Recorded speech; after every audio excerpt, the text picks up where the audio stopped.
Hi everyone. So today's topic of discussion is carbonic anhydrase inhibitors. अगर तुम लोगों ने डायूरेटिक्स का पार्ट 1 नहीं देखा है तो प्लीज़ देख लेना। ये डायूरेटिक्स सीरीज का सेकंड पार्ट है जिसके अंदर हम डिस्कस करने वाले हैं carbonic anhydrase inhibitors. So let's start the topic. अच्छा, सबसे इम्पॉर्टेंट चीज़ जो अभी हमें समझनी है वो ये है कि जो कार्बोनिक एनहाइड्रेस इनहिबिटर्स होते हैं वो कहाँ पर एक्ट कर रहे थे। अगर आपने वो वाला पार्ट नहीं देखा तो हमने उसमें डिस्कस करा था कि प्रॉक्सिमल कॉन्वोल्यूटेड ट्यूब्यूल पे कार्बोनिक एनहाइड्रेस इनहिबिटर्स काम करते हैं।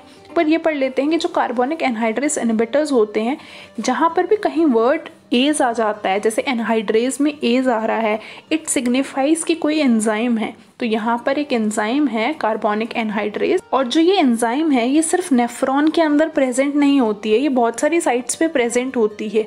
जैसे कि नेफ्रॉन हो गया, सिलरी बॉडी ऑफ आई हो गया, पैनक्रियाज हो गया, उन सारी जगह पर भी ये अपना एक्शन करती है। बट हम ये बोल रहे हैं कि ये प्रीडोमिनेंटली प्रॉक्सिमल कॉन्वोल्यूटेड ट्यूब्यूल पे प्रेजेंट होती है। ठीक है, अब उसके अंदर भी जब हमने प्रॉक्सिमल कॉन्वोल्यूटेड ट्यूब्यूल पढ़ा था तो तुमको याद होना चाहिए कि हमने कैसे बात करी थी कि अगर हम ये प्रॉक्सिमल कॉन्वोल्यूटेड ट्यूब्यूल लेते हैं, ठीक है, ये मान लो आपका नेफ्रॉन हो गया और इसके अंदर ये प्रॉक्सिमल कॉन्वोल्यूटेड ट्यूब्यूल है। यहाँ पर बहुत सारे सेल्स होते हैं, है ना, उसको लाइनिंग करते हुए। अब इन सेल्स को जो ये ल्यूमेन वाला, क्योंकि ये ल्यूमेन है पूरा का पूरा, तो जो ये वाली साइड हो गई हमने उसको बोल दिया ल्यूमिनल साइड, और जो ये वाली साइड होगी जो साइड्स में जा रहा है ये क्या होता है, ये बेसोलेटरल साइड। ठीक है, हमें इतनी बात समझ में आ गई। ये बिल्कुल बेसिक्स है कि हमको कैसे देखना होता है एक सेल को प्रॉक्सिमल है या वो बेसोलेटरल है। ठीक है, अब एक और चीज़ समझो, जो कार्बोनिक एनहाइड्रेस इनहिबिटर्स होते हैं या जो ये कार्बोनिक एनहाइड्रेस है ये हमें कहाँ कहाँ प्रेजेंट मिलता है। ये हमें दोनों साइड्स पे अवेलेबल मिलेगा, मतलब ल्यूमिनल साइड पे भी होता है और साइटोप्लाज्मिक साइड पे होता है। साइटोप्लाज्मिक मतलब सेल के अंदर। ठीक है, तो जो साइटोप्लाज्म के अंदर, तो मतलब यहाँ पर एक कार्बोनिक एनहाइड्रेस होगा, एक यहाँ पर कार्बोनिक एनहाइड्रेस होगा, तो 2 टाइप्स हो गए इसके। ठीक है, अब हम ये पता लगाते हैं कि कार्बोनिक एनहाइड्रेस का काम क्या होता है। तो बेसिक काम क्या होता है कि जो कार्बोनिक एनहाइड्रेस एंजाइम होती है ये कैटलाइज करती है, किस रिएक्शन को कैटलाइज करेगी, to the formation of carbonic acid. जो कार्बोनिक एनहाइड्रेस है इसका फंक्शन देख लेते हैं। इसका फंक्शन क्या होता है कि ये एक एंजाइमेटिक प्रोसेस है, तो ये यहाँ पर क्या काम करने वाली है कि ये कैटलाइज करेगी एक रिएक्शन को जिसकी वजह से कार्बोनिक एसिड बनता है, जो क्या होता है, डिसोसिएट हो जाता है H+ मीन्स प्रोटॉन्स में और बाइकार्बोनेट आयंस के अंदर। ठीक है, तो चलो अब एक बार ना बेसिक कंसेप्ट समझ लेते हैं यहाँ पर। तो हम क्या बोल रहे हैं कि जो ये कार्बोनिक एसिड होता है ये कैसे बनने वाला है कि अगर कार्बन डाइऑक्साइड और वाटर मिलेंगे तो कार्बोनिक एसिड बनेगा। जब ये डिसोसिएट हो जाएगा तो ये HCO3- और H+ आयन दे देगा। ठीक है, अब नेक्स्ट चीज़ क्या है यहाँ पर समझने के लिए, जो H+ है this is secreted in the lumen by the exchange with bicarbonate and is absorb by the blood along with the symport of sodium.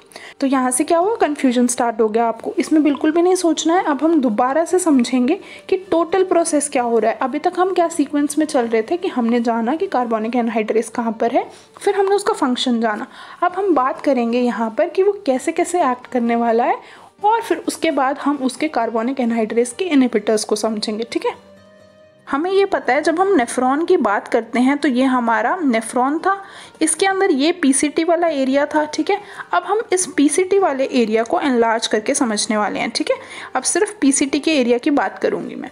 अब यहाँ पर हमने मान लो ये वाला पार्ट क्या है, PCT का, इसके अंदर मैंने यहाँ पर एक सेल बनाया। ठीक है, और ऐसे ही और भी बहुत सारे सेल होंगे, और इसको अभी के लिए हम क्या करेंगे, थोड़ा एनलार्ज सेल बना लेंगे। ठीक है, ये समझने के लिए हमारे पास। अब मैं यहाँ पे क्या बोल रही हूँ कि जो भी हमारे पास ग्लोमेरुलर फिल्ट्रेट होता है वो यहाँ से आएगा, क्योंकि यहाँ पर ल्यूमेन था, है ना, तो यहाँ पर बोमेन कैप्सूल के थ्रू ग्लोमेरुलस के अंदर फिल्ट्रेट होकर ये PCT के अंदर एंटर करेगा। अगर ये PCT के अंदर एंटर कर रहा है तो यहाँ पर एक चीज़ समझने वाली है कि क्या चीज़ एंटर करती है, सोडियम का आयन एंटर करता है, और साथ में क्या एंटर करता है, बाइकार्ब का। ठीक है, अब इसको ऐसे समझ लो कि अगर सोडियम और बाइकार्ब ग्लोमेरुलस के अंदर एंटर कर रहे हैं तो अब इस सोडियम का क्या होगा। तुमको ये पता होना चाहिए कि अगर हम डायूरेसिस की बात कर रहे हैं तो सिर्फ वाटर का निकलना डायूरेसिस नहीं होती, साथ में सोडियम का निकलना भी डायूरेसिस होता है। तो हमने हमेशा जब फर्स्ट डेफिनेशन पढ़ी थी तो हमने यही बात करी थी कि अगर वाटर प्लस सोडियम निकल रहा है तो हम उसको डायूरेसिस बोल रहे हैं।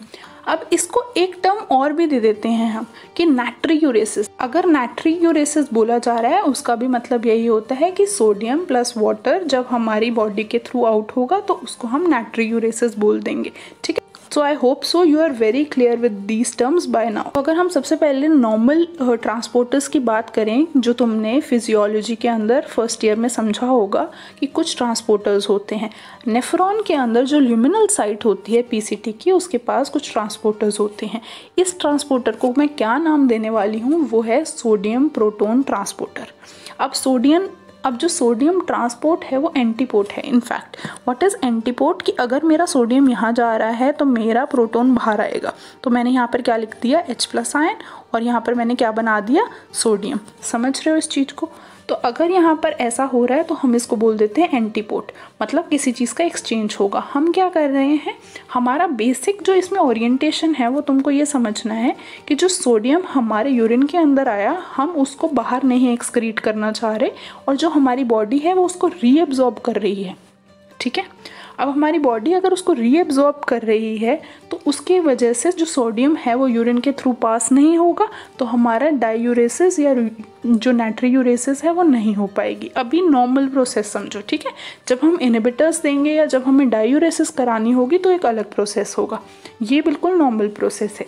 तो हमारी बॉडी क्या करती है, जैसे ही सोडियम आता है तो जो पीसीटी का काम क्या होता है, it causes the reabsorption of sodium, chloride, glucose, ये सारी चीज़ें हम पहले पढ़ चुके हैं, और बाइकार्बोनेट, ठीक है। तो अब क्या होने वाला है, यहाँ पर एक ही एंटीपोर्ट है जो नॉर्मली प्रेजेंट होता है ल्यूमिनल साइड पे। अब इसका काम क्या रहेगा, जो यहाँ पर सोडियम आया ये इसको यहाँ से यहाँ मूव करा देगा। अगर ये मूव करेगा तो ये इस सेल के अंदर चला जाएगा सोडियम, और इसकी वजह से एक प्रोटॉन बाहर आ जाएगा, ठीक है। दूसरी चीज़ जो आपको समझनी है वो ये समझनी है कि सिर्फ ये वाला एक एंटीपोर्ट नहीं होता, ये हो गया हमारे ल्यूमिनल साइड पे। ये जब हम बेसोलेटरल साइड की बात करते हैं तो यहाँ पर एक और पंप है या फिर ट्रांसपोर्टर है जिसको हम बोल रहे हैं सोडियम पोटेशियम ट्रांसपोर्टर, ठीक है। अब सोडियम पोटेशियम ATPase तुमने बहुत सारी जगह पे पढ़ रखा होगा, यहाँ पर भी ऐसा ही कुछ होने वाला है। अब यहाँ पर क्या होगा कि ये वाला भी एंटीपोर्ट होगा। अब हम यहाँ पर क्या करने वाले हैं, तुम्हें हमेशा पता होना चाहिए जो सोडियम पोटेशियम है वो 3:2 की रेशो में डिवाइड होते हैं, मतलब 3 सोडियम बाहर जाएंगे तो 2 पोटेशियम अंदर आएंगे, ऐसा होता है।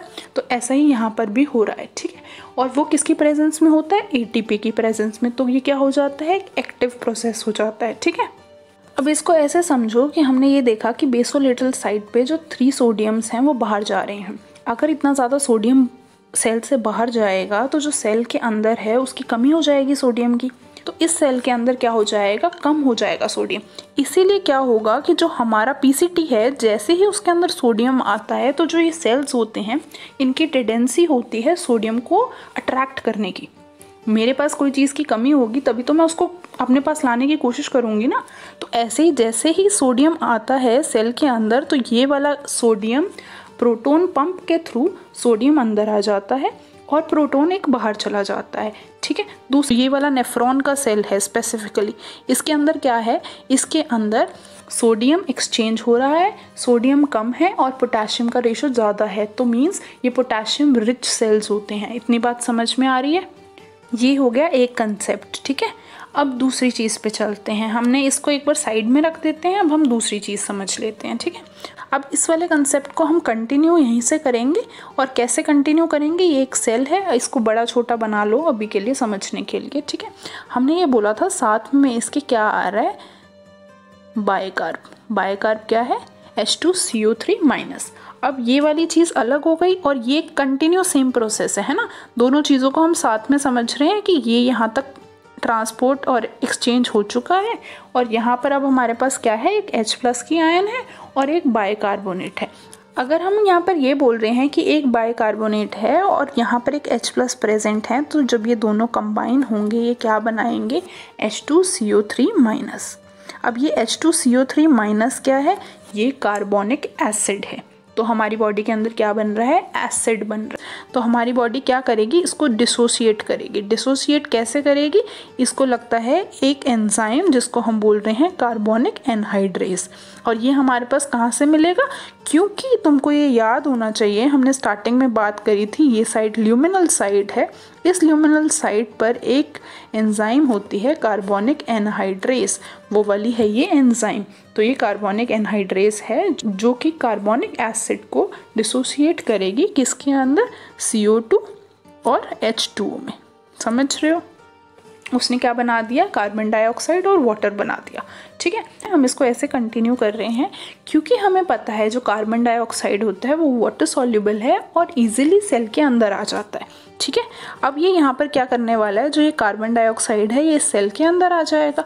अब जैसे ये सेल के अंदर आया तो यहाँ पर कार्बन डाइऑक्साइड प्रेजेंट हो गया, साथ में क्या होगा, वाटर भी होगा सेल के अंदर, है ना। कोई सेल बिना पानी के तो होता नहीं है। यहाँ पर क्या होगा, ये कंबाइन होगा। अब ये डिसोसिएट नहीं होगा, अब ये कंबाइन होगा। ये किसकी प्रेजेंस में कंबाइन होगा, ये कंबाइन होगा कार्बोनिक एनहाइड्रेस की प्रेजेंस में। अब यहाँ पर कैसे आया कार्बोनिक एनहाइड्रेस, हमने स्टार्टिंग में बात कर ली थी, एक साइटोप्लाज्मिक कार्बोनिक एनहाइड्रेस होता है और एक दूसरा ल्यूमिनल वाला हमने यहाँ यूज कर लिया, साइटोप्लाज्मिक वाला अब हम कर रहे हैं उन दोनों को कंबाइन करने के लिए। अब कंबाइन करने के बाद हमें क्या मिलने वाला है, हमें फिर से कार्बोनिक एसिड मिलने वाला है। यहाँ मैं फिर से बना देती हूँ H2CO3, समझ रहे हो। अब जो हमारे पास ये कार्बोनिक एसिड बन गया है, ये फिर से क्या होगा, ये डिसोसिएट करेगा। किसमें डिसोसिएट करेगा, H+ आयन के अंदर, जो क्या करेगी, जो बाहर जाएगी, जो प्रोटोन है हमारा सोडियम प्रोटोन पंप के थ्रू ये बाहर जाएगी एक्सचेंज में। और क्या बच जाएगा हमारे पास बच जाएगा H2CO3-। अभी ये बाहर नहीं निकला है, इसको भी बाहर निकालने का अलग प्रोसेस है जो मैं आगे अगले डायग्राम में बताती हूँ तुमको। ठीक है ना, PCT बहुत छोटा सा बनाया है क्योंकि मेरे को स्पेस चाहिए सेल को समझाने के लिए तुमको। अगर जो ये सेल है, क्या बोला कि वाटर प्लस जो कार्बन डाइऑक्साइड है ये आ गई, और ये क्या हुआ, कार्बोनिक एनहाइड्रेस की प्रेजेंस में इसने किसमें डिवीजन ले ली, H2CO3 के अंदर डिवीजन ले ली। अब क्या होगा, यहाँ पर ये जो बाइकार्ब है ये बाहर जा रहा है और जो ये है H+ ये इसके साथ एक्सचेंज हो गया, जो यहाँ पर पंप प्रेजेंट है, और यहाँ पर 2 पोटेशियम। ठीक है, याद है ये सोडियम और 2 पोटेशियम, और यहाँ क्या है 3 सोडियम। अब हमने क्या बोला कि जब हम सोडियम पोटेशियम का पंप ATPase वाला यूज करते हैं तो 3 सोडियम बाहर जाते हैं, और वो कहाँ जाते हैं, वो ब्लड के अंदर रीएब्जॉर्ब हो जाते हैं। ठीक है, वो इंटरस्टिशियल फ्लूइड के अंदर गए, उधर से ब्लड के अंदर रीएब्जॉर्ब हो गए। ऐसे ही हमने यहाँ पर क्या किया, ऐसे ही हमने यहाँ पर क्या बोला कि जब ये जो बाइकार्बोनेट है ये कैसे एक्सचेंज होने वाला है, यहाँ पर इसका एक और एंटीपोट है। एंटीपोट कौन सा, क्लोराइड का। अब क्या होगा, हमारे सेल के अंदर क्लोराइड आ जाएगा और उसके थ्रू क्या होगा, बाइकार्ब बाहर निकल जाएगा। जैसे ही बाइकार्ब यहाँ से बाहर निकला वो क्या करेगा, ब्लड के अंदर पहुंच जाएगा। ठीक है, तो ये क्या करेगा, दोबारा से ब्लड के अंदर पहुंच जाएगा। तो मुझे लगता है तुम्हें समझ में आ गया होगा कि मैकेनिज्म कैसे हो रहा है। एक बार फिर दोबारा समझ लेते हैं इसको। अब मुझे लगता है थोड़ा इजी हो जाएगा समझने के लिए। तो स्टार्ट कैसे करा हमने, यहाँ हमने बात करी, तो हमने इसको स्टार्ट कैसे करा, हमने यहाँ बोला यहाँ हमारा ग्लोमेरुलर फिल्ट्रेशन है। क्या क्या फिल्टर होके आ रहे हैं, सोडियम और बाइकार्बोनेट। दूसरी चीज क्या हुई, जैसे ही वो एंटर हुआ वहां पर क्या था, एक पोर्ट था, सोडियम प्रोटोन पंप। अब इसमें क्या हुआ, जो सोडियम है वो सेल के अंदर गया। क्यों सेल के अंदर गया, क्योंकि सेल डेफिशिएंट है सोडियम के अंदर, ये बात हमें पता है। क्यों डेफिशिएंट है, क्योंकि उसकी जो बेसोलेटरल साइड है वहां पर एक पंप होता है जिसको बोलते हैं सोडियम पोटेशियम ATPase। ATP का यूज करके वो 3 सोडियम ब्लड के अंदर रीएब्जॉर्प्शन के लिए भेजता है। उसके बाद हमने सेकेंड पार्ट ये समझा कि जो बाइकार्ब था वो आया, साथ में उसको पता था कि यहाँ प्रोटोन पंप है, यहाँ पर उसकी वजह से प्रोटोन प्रेजेंट थे। प्रोटोन को देख के और बाइकार्ब को देख के वो कंबाइन हुआ, उसने वहां पर कार्बोनिक एसिड बना लिया। ठीक है, कार्बोनिक एसिड है ये किसकी प्रेजेंस में, कार्बोनिक एनहाइड्रेस एक एंजाइम होती है जो luminal side of the PCT पे प्रेजेंट होती है। उसने क्या बनाया, हमारा वो 2 चीजें बना रहा है हमारे पास, एक कार्बन डाइऑक्साइड और एक वाटर, उसमें वो डिसोसिएट हो गया। कार्बन डाइऑक्साइड है ये वाटर सॉल्युबल होती है और वो सेल के अंदर बहुत इजीली मूव कर जाएगी, तो प्रेजेंस ऑफ कार्बोनिक एनहाइड्रेस, और इन्होंने फिर दोबारा कार्बोनिक एसिड बनाया। अब जो ये कार्बोनिक एसिड है ये फिर डिसोसिएट हुआ, ये बाइकार्ब, और इसने प्रोटोन निकाला। अब जो ये वाला प्रोटोन था ये सोडियम और प्रोटोन पंप के अंदर काम आ गया। ठीक है, तो ये कंटिन्यूटी हो गई साइकिल की।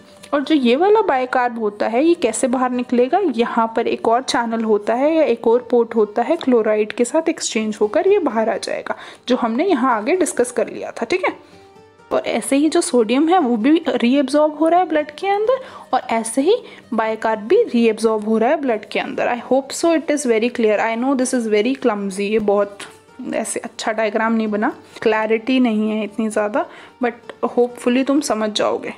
समझने के लिए क्या है, हम यहाँ पर ये यूरिन वाली चीज़ की बात कर रहे हैं जो हमारा पीसीटी के अंदर है। ये क्या है, ये हमारा सेल वाली साइट है, और ये जो है ब्लड के अंदर रीएब्जॉर्प्शन वाली साइट है।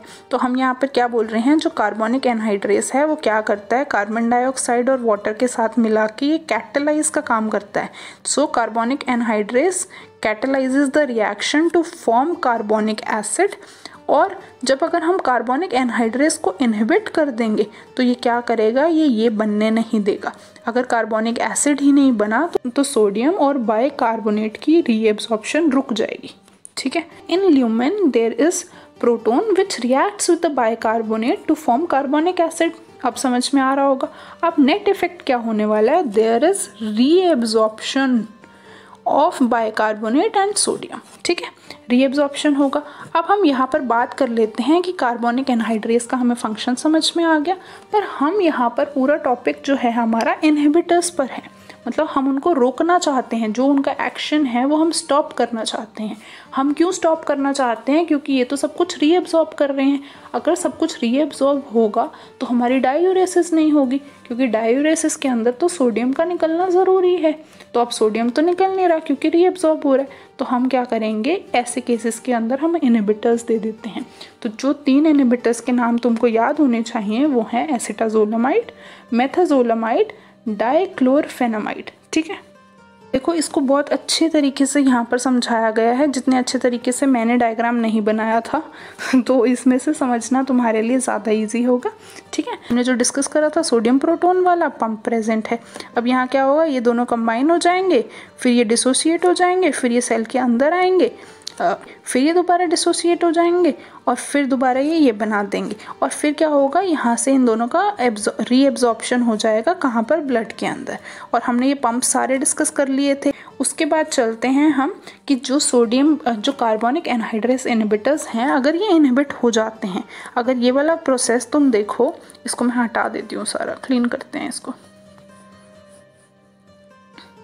अगर तुम यहाँ पर देखो कि हमने ये वाला जो पंप है इसको इनहिबिट कर दिया, अगर मैं इस चीज़ को इनहिबिट कर रही हूँ तो तुम समझ रहे हो कि हमारे पास ये वाली एंजाइम्स काम ही नहीं कर रही हैं। कार्बोनिक एनहाइड्रेस इनहिबिटर काम नहीं करेगा। अगर काम नहीं करेगा तो इसका मतलब है कि वहाँ पर जो वाटर और कार्बन डाइऑक्साइड आया वो डिसोसिएट नहीं होगा। सबसे पहले तो यहाँ पर ही वाटर कार्बन डाइऑक्साइड में डिसोसिएट नहीं होगा, मतलब सेल के अंदर कार्बन डाइऑक्साइड नहीं जाएगा। सेल के अंदर नहीं जाएगा तो वो कार्बोनिक एसिड नहीं बनाएगा, वहाँ से प्रोटोन नहीं बनेगा। अगर वो प्रोटोन नहीं बनता है तो वो प्रोटोन और सोडियम का एक्सचेंज नहीं होगा। अगर सोडियम का एक्सचेंज नहीं होता है तो सोडियम रीएब्जॉर्ब नहीं होगा। Isn't it very simple? Connect करना तो तुमको सब समझ में आ जाएगा। ठीक है, कि अगर ये सारा का सारा हम इनहिबिट कर देते हैं तो उसके बाद क्या होने वाला है कि अगर वहाँ से सोडियम रीएब्जॉर्ब नहीं हो रहा है तो सोडियम क्या होगा, पीसीटी के अंदर ज़्यादा हो जाएगा। समझ रहे हो इस चीज़ को? चलो यहाँ पर समझते हैं कि अगर मैं ये बोल रही हूँ कि ये वाले पंप भी ख़राब हो गए या यहाँ से कुछ नहीं हो रहा, तो यहाँ पर क्या था, जो सोडियम यहाँ पर प्रेजेंट था और जो बाइकार्ब यहाँ पर प्रेजेंट था, ये क्या होगा, ये पूरे की पूरी पीसीटी लूप ऑफ हेनले सारों से डीसीटी से जाता हुआ कलेक्टिंग डक्ट के थ्रू ये यूरिन में से पास हो जाएगा। समझ रहे हो? अगर ये यूरिन में से पास होता है सिर्फ सोडियम तो हम उसको क्या बोलते हैं कि डायूरेसिस या नेट्री यूरेसिस हो रही है। अगर साथ में बाइकार्बोनेट भी निकलता है तो हम उसको क्या बोलते हैं कि बाइकार्बोनेट यूरिया हो रहा है। समझे? तो बाइकार्बोनेट यूरिया हो रहा है। अब एक चीज़ और समझने वाली है कि जो ये सोडियम होता है, सिर्फ ये यहाँ पर हम ये बोलते हैं कि काफ़ी ज़्यादा percent 60-70% of the sodium is reabsorb from the PCT. But तुमको ये भी याद रखना है कि लूप ऑफ हेनले पड़ा है, डीसीटी पड़ा है, सब कुछ कलेक्टिंग डक्ट पड़ा है। अगर ये सारी चीज़ें हैं तो यहाँ से भी सोडियम का रीएब्जॉर्प्शन हो जाता है। अगर यहाँ से सोडियम का रीएब्जॉर्प्शन हो जाता है या बाइकार्बोनेट का रीएब्जॉर्प्शन हो जाता है तो इसका मतलब अगर हम पीसीटी के अंदर पूरा रीएब्जॉर्ब कर भी ले तो भी हमको ज़्यादा अच्छा इफेक्ट नहीं मिलेगा। इसलिए हम ये बोलते हैं कि जो कार्बोनिक एनहाइड्रेस इनहिबिटर्स होते हैं ये वीक डायूरेटिक्स होते हैं। वीक क्यों? क्योंकि आगे भी इनका रीएब्जॉर्प्शन हो रहा है या आगे भी वो प्रोसेस चल रहा है, समझ रहे हो? कुछ जो लीक हो जाएगा वो वहाँ रीएब्जॉर्ब हो जाएगा, तो they are considered as weak diuretics. अब एक और चीज़ समझो कि अगर यहाँ से बाइकार्बोनेट यूरिन के अंदर निकल गया, हमने बोल दिया ना कि बाइकार्बोनेट भी निकल रहा है, तो बाइकार्बोनेट क्या है? एक एल्कली है, इजंट इट? तो हमारा क्या हो जाएगा, जो यूरिन हो जाएगा वो एल्कलाइन हो जाएगा। So there is alkalinisation of urine, ठीक है, दिस इज़ वन स्टेप। दूसरी चीज़, जब हमारी बॉडी के अंदर एल्कली कम हो रही है तो इसका अपने आप मतलब होता है कि एसिड बढ़ रहा है ना? तो अगर एसिड बढ़ रहा है तो it will lead to metabolic acidosis, ठीक है, समझ में आ रहा है ये चीज़? अब क्लिनिकल इंडिकेशंस देख लेते हैं कि कहाँ कहाँ पर हमारा जो एसिटाजोलामाइड है या फिर जो कार्बोनिक एनहाइड्रेस इनहिबिटर्स है ये काम में आते हैं। इसको एक निमोनिक से समझ लेते हैं जिसको हम बोलते हैं गेम, ठीक है। अभी मैं इसका फुल फॉर्म नहीं बता रही हूँ, मैं आगे बता दूँगी। फर्स्ट समझो ग्लूकोमा। ग्लूकोमा के अंदर क्यों ज़रूरी है ये या क्यों काम आ सकता है इंडिकेशन के लिए? एक चीज़ याद रखनी है तुमको, जब हमने स्टार्टिंग में शुरू करा था तो हमने ये बोला था कि कार्बोनिक एनहाइड्रेस नाम की जो एंजाइम है ये सीलियरी बॉडी ऑफ आई में भी प्रेजेंट है, और जो ग्लूकोमा की कंडीशन होती है उसके अंदर जो इंट्राओक्यूलर प्रेशर होता है वो बढ़ जाता है। तो ये अगर एसिटाजोलामाइड जैसे ड्रग्स क्या काम करते हैं, ये कार्बोनिक एनहाइड्रेस इनहिबिटर्स अगर हम दे देते हैं तो ये डिक्रीज़ कर देते हैं एक्वस ह्यूमर को और उसकी वजह से इंट्राओक्यूलर प्रेशर कम हो जाता है, ठीक है। सेकेंड चीज़, हम इसमें ये डायरेक्ट वाले कार्बोनिक एनहाइड्रेस इनहिबिटर्स नहीं देते, मतलब इसमें हम एसिटाजोलामाइड या मेथाजोलामाइड ये नहीं दे रहे हैं। इसके लिए हम आई ड्रॉप्स देते हैं जो कि टॉपिकल एप्लीकेशन होती है, जो स्पेसिफिकली कौन से दो इंक्लूड कर रहे हैं कार्बोनिक एनहाइड्रेस इनहिबिटर्स। एक होता है डोरजोलामाइड, दूसरा होता है ब्रिंजोलामाइड, ठीक है। ये हो गया इसका फर्स्ट इंडिकेशन। सेकंड इंडिकेशन क्या है? ये मेटाबॉलिक एल्केलोसिस में यूज़ होता है। अब मेटाबॉलिक एल्केलोसिस किस कंडीशन के अंदर हो सकता है? जैसे कि जिन कंडीशंस के अंदर हार्ट फेलियर हो, CHF वाले पेशेंट्स हो, उसके अंदर क्या करता है, जो ये एसिटाजोलामाइड होता है ये हेल्प करता है करेक्ट करने की एल्केलोसिस को, ठीक है। थर्ड इंपॉर्टेंट जो इसकी इंडिकेशन है एसिटाजोलामाइड लाइक ड्रग्स की, वो है एक्यूट माउंटेन सिकनेस। अब एक्यूट माउंटेन सिकनेस का स्पेसिफिक मतलब क्या होता है कि जब तुम बहुत ऊपर पहुंच गए, किसी हाइट के ऊपर, जैसे 3000 फीट ऊपर तुम पहुंच गए हो, अगर उस कंडीशन के अंदर क्या होता है, इतनी हाइट्स पे हमारी बॉडी में ऑक्सीजन की कमी हो जाती है। अगर हमारी बॉडी में वहाँ पर ऑक्सीजन की कमी हो रही है, इसका मतलब हाइपोक्सिया डेवलप हो रहा है। जैसे ही हमारी बॉडी में हाइपोक्सिया डेवलप होता है, वहाँ पर हमारे रेस्पिरेटरी सेंटर स्टिमुलेट हो जाता है। स्टिमुलेट जैसे ही होगा तो हमारी बॉडी को पता लग जाएगा और वो हाइपर वेंटिलेट करने लग जाएगा। जैसे ही आप हाइपर वेंटिलेट करते हो, इसका मतलब आप बहुत तेज़ तेज़ सांस अंदर बाहर कर रहे हो, तो उस तेज़ के चक्कर में क्या होता है, जो कार्बन डाइऑक्साइड है वो वॉश आउट हो जाता है। मतलब जो हमारी बॉडी के अंदर है, हम ऑक्सीजन ज़्यादा लेने की कोशिश कर रहे थे, तो जो हमारी बॉडी के अंदर कार्बन डाइऑक्साइड था वो बाहर निकल गया। अगर वो कार्बन डाइऑक्साइड बाहर निकला कि PCO2 कम हो जाएगा। अगर PCO2 कम हो जाएगा इसका मतलब लॉस ऑफ एसिड हो जाएगा। इसका मतलब वहाँ कौन सी कंडीशन डेवलप हो जाएगी? रेस्पिरेटरी एल्केलोसिस की कंडीशन डेवलप हो जाएगी, ठीक है। तो रेस्पिरेटरी एल्केलोसिस डेवलप हो जाता है। तो इन कंडीशंस के अंदर क्या होता है, जो एसिटाजोलामाइड होता है, तो जिन पेशेंट्स को एक्यूट माउंटेन सिकनेस होती है उनको dizziness, weakness, insomnia, headache, nausea ये सब कुछ होने लग जाता है जैसे ही वो ऊपर चढ़ने लग जाते हैं 3000 मीटर के ऊपर। तो हम उन कंडीशंस के अंदर क्या पेशेंट्स को सबसे पहले एडवाइस करते हैं कि हम साथ में एसिटाजोलामाइड तो दे रहे हैं, उससे क्या होगा, ये सब कुछ कम हो जाएगा और pH बैलेंस आउट होने लग जाएगी। बट दूसरी चीज़ हम उनको ये सजेस्ट करते हैं कि तुम ऊपर से नीचे आ जाओ, मीन्स यू डिसेंड डाउन, तब जाके तुम्हारा ये जो माउंटेन सिकनेस है ये ठीक हो जाएगा पूरे तरीके से। जब पहले का ट्रीटमेंट था ना, तब हम एपिलेप्सी के पेशेंट्स के अंदर भी हम एसिटाजोलामाइड लाइक ड्रग्स देते थे, ठीक है, समझ रहे हो। तो जो एपिलेप्सी वाले पेशेंट्स होते थे उनके अंदर भी हम एसिटाजोलामाइड देते थे। तो हमने एक निमोनिक बनाया था गेम, अब उसको समझ लेते हैं। G फॉर ग्लूकोमा के पेशेंट्स में यूज़ करेंगे। A फॉर हम कौन सी कंडीशन के अंदर यूज़ कर रहे हैं, बताओ तुम? एल्केलोसिस वाले पेशेंट्स के लिए यूज़ कर रहे हैं। M फॉर हमने किस पेशेंट्स के अंदर यूज़ करा, माउंटेन सिकनेस वाले पेशेंट्स के अंदर यूज़ करा। और fourth is E E is for epilepsy, कि जब हम पुराने कंडीशंस के अंदर तो हम उनको एपिलेप्सी में यूज़ करते होते थे। ठीक है, अब हम चलते हैं टॉक्सिसिटी। अगर हम ये ज़्यादा देते रहते हैं कार्बोनिक एनहाइड्रेस इनहिबिटर्स, उसकी वजह से हमारी बॉडी में क्या डेवलप होगा। सबसे पहले तो हमने बता ही दिया, हम डिस्कस कर चुके हैं, क्योंकि हमारी बॉडी में से एल्कली ज़्यादा निकल रही है इसलिए एसिड ज़्यादा बच रहा है, तो मेटाबॉलिक एसिडोसिस हो जाएगा अगर कंटिन्यू हमारी बॉडी में से बाइकार्बोनेट निकलता रहता है। दूसरी चीज़ हमने यहाँ पर बात करनी है रीनल स्टोन्स की। रीनल स्टोन्स क्योंकि जो कैल्शियम है वो एक्यूमुलेट हो जाता है या प्रेसिपिटेट होने लग जाता है, इस वजह से वहाँ पर रीनल स्टोन्स बनने लग जाते हैं। ठीक है, अब तीसरी चीज़ यहाँ पर क्या है कि ये कैल्शियम को यूरिन के अंदर में निकालने में प्रमोट करता है, इसलिए वहाँ पर पेशेंट्स में हाइपर कैल्सीयूरिया भी देखने को मिलता है। ठीक है, तो हमको क्या दिख सकता है ज़्यादा देने से, हाइपर कैल्सीयूरिया। और फोर्थ है फॉस्फेट यूरिया, मतलब ये पोटेशियम भी वॉश आउट कराते हैं। ठीक है, अब इस चीज़ को कैसे समझना है, हमने तो बोला था कि पोटेशियम कहाँ से आया। अब ये देखो, हमने जब ये वाला पीसीटी बनाया था, यहाँ पर सेल बना था, यहाँ पर क्या हो रहा था, जो सोडियम था वो बाहर जा रहा था, 3 सोडियम बाहर और पोटेशियम अंदर। Do you remember this. अगर ये वाला जो पोटेशियम था ये यहाँ पर, हम इन कंडीशंस के अंदर ये बोल रहे हैं कि जो सोडियम है वो हमने ज़्यादा इधर दे दिया, ओवरलोड कर दिया। अब इसको ऐसे समझ लो कि ये हमारा पूरा का पूरा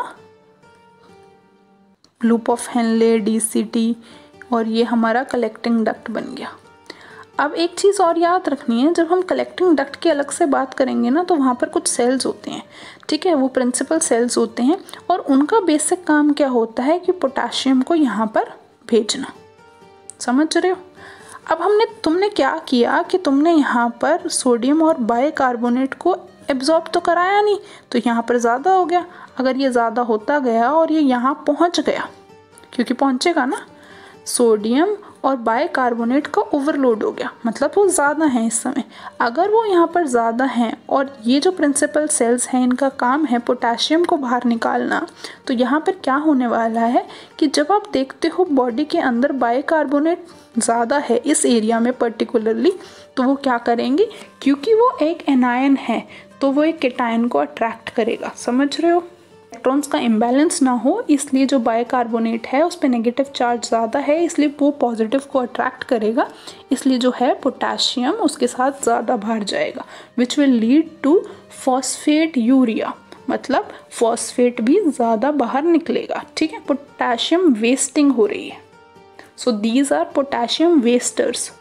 आगे हम एक और अलग से सब टॉपिक लेंगे, उसके अंदर हम बोलेंगे potassium sparing diuretics. I think so I try to explain it. अगर फिर भी तुमको नहीं कुछ समझ में आया हो तो कमेंट सेक्शन में पूछ लेना मुझसे। ठीक है, दूसरी चीज़, अब हम चलते हैं कॉन्ट्रा इंडिकेशंस पे। अब कॉन्ट्रा इंडिकेशंस क्या होती हैं कार्बोनिक एनहाइड्रेस इनहिबिटर्स की।